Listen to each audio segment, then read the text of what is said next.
Hi everyone, I'm Jodie Shell with GrapeSEED and I'm here today with my pal Jonny Bear to share a virtual teaching tip with you.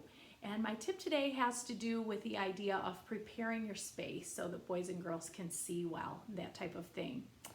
So my first tip, of course, is to be prepared in advance. That's probably the overarching theme for my tip.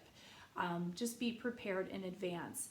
So that would mean things like making sure that you have good lighting. So you might want to kind of play around with that so that there's not a glare on your materials that you want to be showing your children or a glare on you that's distracting for your kids. So that's something to think about. Really consider and play with that lighting a little bit before you begin your lesson with them. My other tip would be to maybe consider sending a print material or two to your children if possible. I realize not all boys and girls have access to a printer at home, but there's been a little bit of research and noticing with this that looking at the screen for a long time is really becoming difficult, even just mentally and emotionally for kids.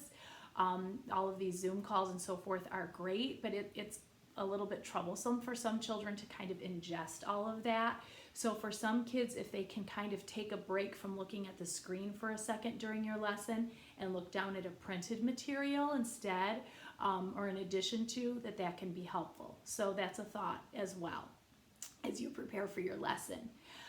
Something else to think about is to prepare your background. So many teachers are doing amazing, amazing backgrounds, and that is just delightful. As a kindergarten teacher myself, I love to create bulletin boards and create that space. So I know how fun that can be for us, and children love to see it too.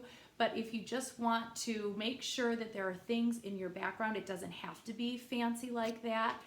You can just sort of make sure that you have a clean background, something that's going to draw the children in and not be distracting to them. And think about things like, is there a laundry basket back there? Is there my coffee mug back there? So things that you may or may not want your boys and girls to actually see in your home, kind of make sure in advance that that's been cleared out.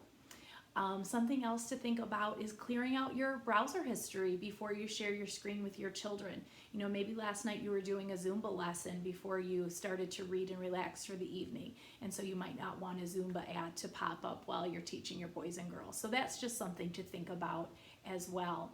And then the last thing to consider is if you're showing your children something, a hard copy of something, make sure that it's in a spot that they'll really be able to see. So we've talked about glare and so forth, but let's talk about making sure that the item can fit and the boys and girls can see. So if I was doing a lesson with my students and I had my book like this and I was expecting them to see or engage with this, of course it would be difficult, and I might be so into my lesson that I'm not paying attention to the fact that they can only see a portion of this material.